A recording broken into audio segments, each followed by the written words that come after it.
councils of government, we must guard against the acquisition of unwarranted influence, whether sought or unsought, by the military-industrial complex. In Dallas, Texas, 3 shots were fired at President Kennedy's motorcade in downtown Dallas. The first reports say that President Kennedy has been seriously wounded by this shooting. It is a big idea, a new world order. It was almost as if it were a planned implosion. It just pancaked. Either you are with us, or you are with the terrorists.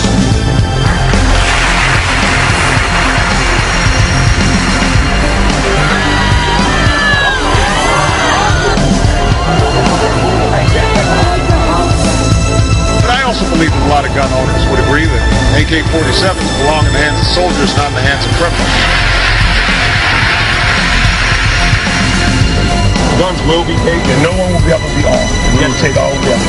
For many of the police and guard troops, it is an uncomfortable job to do this in an American city. Global governance at last. Is it one world? The central bankers in charge. But aren't we all just living and dying for what the central banks do? As for me, give me liberty or give me death!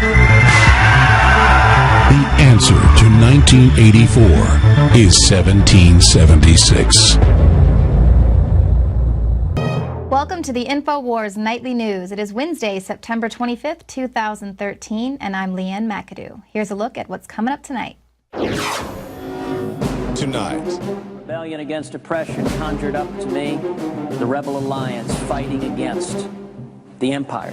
The devil you know is always the better the devil you don't know. Ted Cruz's filibuster targets the galactic empire of America and how the UN Arms Treaty lives on. That's next on the InfoWars Nightly News. You guys are a bunch of play soldiers, and I've had it with you. I declare resistance. Well, in a rare 100-0 vote, both parties in the Senate voted to forge ahead with a spending bill that would keep the government open, but it would leave the door wide open for Senate Democrats to be able to restore the funding for Obamacare that was eliminated last week. That's right, I said all 100 senators, even Ted Cruz, who stood for an epic 21-hour faux filibuster. And I will confess that phrase, a rebellion against oppression, conjured up to me the Rebel Alliance fighting against the empire. The empire being the Washington, D.C. establishment. And indeed, immediately on hearing that phrase, I wondered if at some point we were going to see a tall gentleman in a mechanical breathing apparatus come forward and say in a deep voice, "Mike Lee, I am your father." The only path, if we're going to oppose Obamacare, is to stand together and oppose cloture. And I would ask for my friends on the Democratic aisle to listen to this. The hour of noon having arrived, pursuant to the order of the Senate will be. But, Mr. President, for lack of a better way of describing this, it has been a big waste of time. The government is set to shut down in a matter of hours, just a few days. Government will close. Oh no, the government is shutting down. However, will we pass stricter gun laws and stick our hands down your pants without the funding? Well, listen, Cruz knew that this little marathon speech was not going to block Obamacare. That wasn't even on the table. He set out to do this 20-something hours ago because he wanted D.C. to listen. Instead, the lapdog mainstream media chose to focus on Cruz's recital of green eggs and ham, or his little rendition of The Empire Strikes Back. And it's not just the liberal media and the Democrats who have turned against Ted Cruz. Also, key members of his party have stabbed him in the back just for doing the right thing. As soon as we listed Ted Cruz as our featured guest this week, I got unsolicited research and questions, not from Democrats, but from top Republicans who to hammer Cruz. Why are Republicans so angry at Ted Cruz? Well, because this was a strategy laid out by Mike Lee and Ted Cruz without any consultation with their colleagues. That is a false justification. The issue is much broader than that, and they know it. They didn't come after Mike Lee or Rand Paul. The Republicans continue to come after Ted Cruz issue after issue because they see him as the real threat. Now, Cruz said that he gave his overnight argument because Obamacare is the #1 job killer in America. It's forcing millions of Americans into part-time work. Their insurance is being threatened. But according to the Ministry of Truth, Obamacare is going to be affordable for millions of Americans. Well, that contradicts this article by Paul Joseph Watson that says Americans complain of soaring Obamacare costs. According to a spokesperson for the Health and Human Services, for millions of Americans, these new options will finally make health insurance work within their budgets. But that just doesn't seem to jive with most Americans who responded to a tweet Paul Joseph Watson put out, and an overwhelming majority of them said that their premiums would be increasing. But hey, Obama just wants you to get a good deal on your health insurance while supplies last. What you've had is an unprecedented effort, or have been trying to scare and discourage people from getting a good deal. Some of you may have seen some of the commercials out there that are a little wacky. Very wacky indeed, kind of like your campaign promises to not raise taxes. Let's see what you said. Here's Obama on Obamacare. On Tuesday at the Clinton Global Initiative, President Obama admitted that we did raise taxes on some things.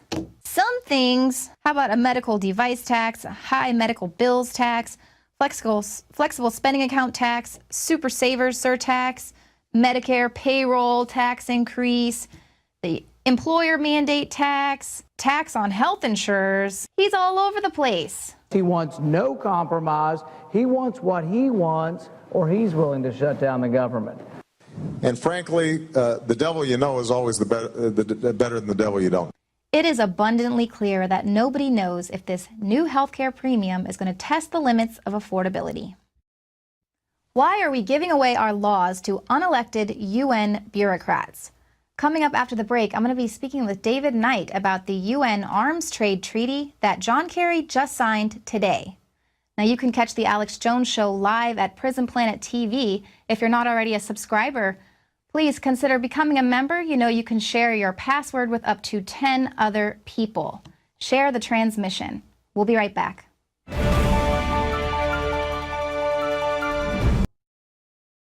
Hitler took the guns. Stalin took the guns. Mao took the guns. Fidel Castro took the guns. Hugo Chavez took the guns. And I'm here to tell you, 1776 will commence again if you try to take our firearms. Doesn't matter how many lemmings you get out there on the street begging for them to have their guns taken. We will not relinquish them. Do you understand? That's why you're going to fail, and the establishment knows no matter how much propaganda, the Republic will rise again when you attempt to take our guns. David Knight, welcome to the show. So John Kerry just signed the UN Arms Trade Treaty today. So what does that mean for the Second Amendment here in America? Well, it doesn't mean anything just yet. But what they want to do is they want to register and track all guns. That's really about registering, tracking gun owners. It's not about gun control, it's about people control. And they need to understand that. They need to understand that this is really, as it's put out right now, this is a Trojan horse. They had 99% of the countries voted to ratify it at the UN. It's only going to require 75% to change it. And they do have a passing reference to small arms. It is not about just the transfer of major arms between countries. Right, exactly. And so then they just need a 2/3 majority here in America. Do you think that's going to happen in Congress? Right. We've got an article today at InfoWars, and pointed out, one of the senators pointed out to Obama, since he seems to not want to follow the Constitution or the procedures, he pointed out that the Senate has to ratify it. So after Kerry signed it, that doesn't really mean anything. As far as the Constitution goes, the President has to sign it, then the Senate has to ratify it.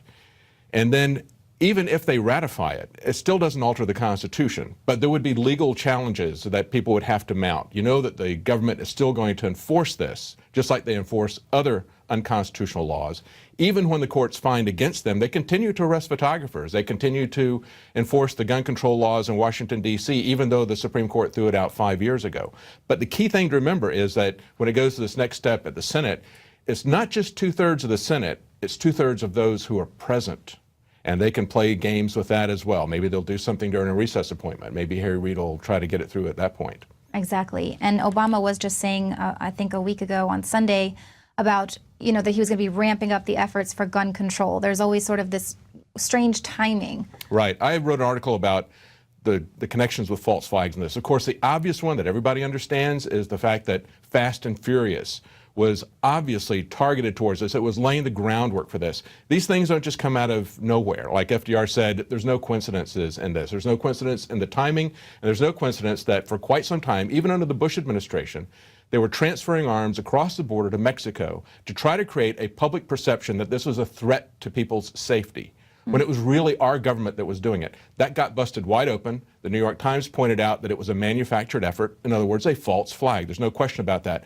1 week before this came up for a vote last July was the Aurora, Colorado shooting. Exactly 1 week. They were trying to get the initiative back. They were trying to scare the public again because the public already, they saw that the emperor had no clothes when it came to Fast and Furious. They still couldn't get any traction on it because the Republicans were using this to score points before the election. So they said, we're going to wait until after the election. We'll do it in the lame duck session. Hours after Obama was reelected, declared the winner in the reelection, they said, we're going to wait and do it in the spring, which they subsequently did. And they had, for 3 months, we heard about the next shooting, which was the Sandy Hook shooting. Exactly. And now it is kind of like this huge war for the mind, because not only are they going after the Second Amendment, but they're going after the First Amendment as well. Now they're trying to tie in whistleblowers like Edward Snowden and Manning in with the Aaron Alexis and other mass shooters. But then what's the question? You're a security expert, Mr. Gomez. You tell me, what do we do now? For every Snowden and for every Aaron Alexis who got through and did some damage, how many others are out there? And what's the process now? Do we go back and spend hundreds of millions of dollars more re-vetting all the people who have so far been vetted because we're not sure it was done properly? And we were telling people who buy it, so many people are very passionate and should be about defending the freedom of speech, about stopping government surveillance, and defending whistleblowers like Edward Snowden, but they attack the Second Amendment. The Guardian is a very good example of that. They've been tireless in defense of free speech and Fourth Amendment protections, but they throw the Second Amendment under the bus. And as we pointed out, these are authoritarians. They're coming after all of these. And as Alex started out the sequence, making the comparisons to Hitler and Mao and Stalin, one of the things that they do after they take the guns, they take the journalists. They line them up against the wall because they don't want people talking about what they're doing. So they always take the journalists. So this is about control. This is total control. And this is them coming after the First and the Second Amendment. Thank you so much, David Knight. Well, there is no doubt a war on for our minds. I was actually just watching State of Mind, The Psychology of Control again last night.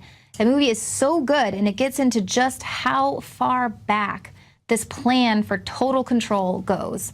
You can pick that up at the InfoWarsStore.com. For a limited time, it's on sale, actually. Jakari Jackson here, and I want to talk to you for a second about water. You know about ProPure, our flagship water purification system, but check out some of our portable water filter products at InfoWarsStore.com. The clearly filtered water pitcher. Also, for those of you on the go, we have the Athlete Edition filtered water bottle and the RAD Eliminator Pro filtered sports bottle that removes radiation.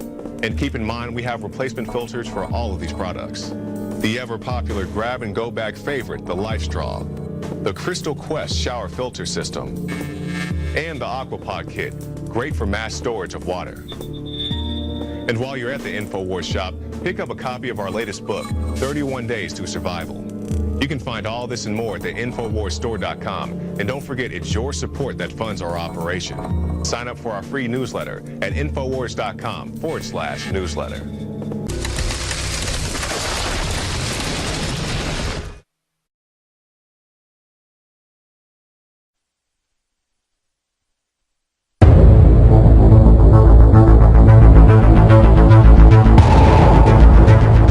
In the councils of government, we must guard against the acquisition of unwarranted influence, whether sought or unsought, by the military-industrial complex. In Dallas, Texas, 3 shots were fired at President Kennedy's motorcade in downtown Dallas. The first report. The Rebel Alliance fighting against the empire. The devil you know is always better than the devil you don't know. Ted Cruz's filibuster targets the galactic empire of America and how the UN Arms Treaty lives on. That's next on the InfoWars Nightly News. You guys are a bunch of play soldiers, and I've had it with you. I declare resistance. Well, in a rare 100-0 vote, both parties in the Senate voted to forge ahead with the spending. Say that President Kennedy has been seriously wounded by this shooting. It is a big idea, a new world order. was almost as if it were a planned implosion. It just pancaked. Either you are with us or you are with the terrorists.